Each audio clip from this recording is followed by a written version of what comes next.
Well, joining us now is Dr. Abdul El-Sayed, assistant professor at Columbia's University Mailman School of Public Health.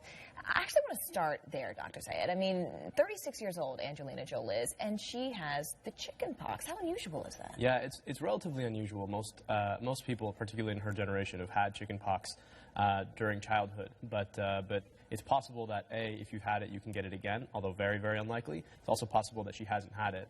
Thankfully, today we have a chickenpox vaccine, and that vaccine prevents a number of, particularly children, but then also adults from getting the chickenpox. So it's unusual for adults to get it at this age, but what about those of us like me who had chickenpox as a child? Doesn't that lead to like shingles or something later on? Yeah. So what happens sometimes is once you've cleared the virus of chickenpox, that virus actually never really goes away. It hides in the nuclei of certain cells in your body, and then can come back under stress or under other disease when your immune system is busy fighting something else.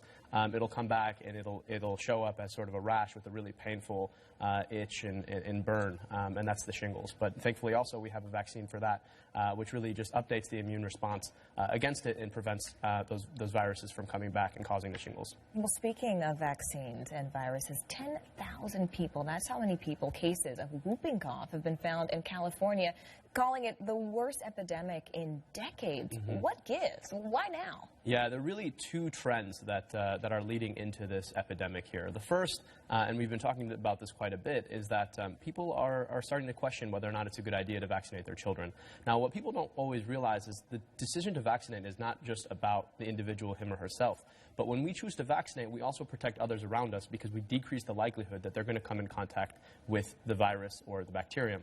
And so that's the first trend. The second trend is that we're starting to see actually that the Bordetella pertussis, which is the bacterium that causes whooping cough, has actually started to evolve over time. And it's evolving so that it doesn't have some of the key proteins that the vaccine targets. So that means the vaccine then isn't working as well? The vaccine's not working as well, but one could think about that and say, well, what's the point of vaccinating if we have a vaccine that doesn't work as well? But that actually stresses the point because vaccines are the best thing that we have. And even though they're less efficacious than they used to be, they're still very efficacious and the best thing that we have aside from cutting contact with people who have the disease. But if the disease has evolved and we're seeing it also in places like Michigan and Maine, does that mean that the vaccine should have been updated since the 90s?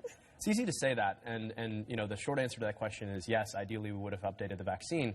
The long answer, though, is it's really, really hard to actually track the evolution of a bug like this. And we're starting to see the first reports out of a number of places that are starting to tell us that actually, yes, the bacterium itself is evolving, and we should be thinking about trying to make a new vaccine that targets some other proteins.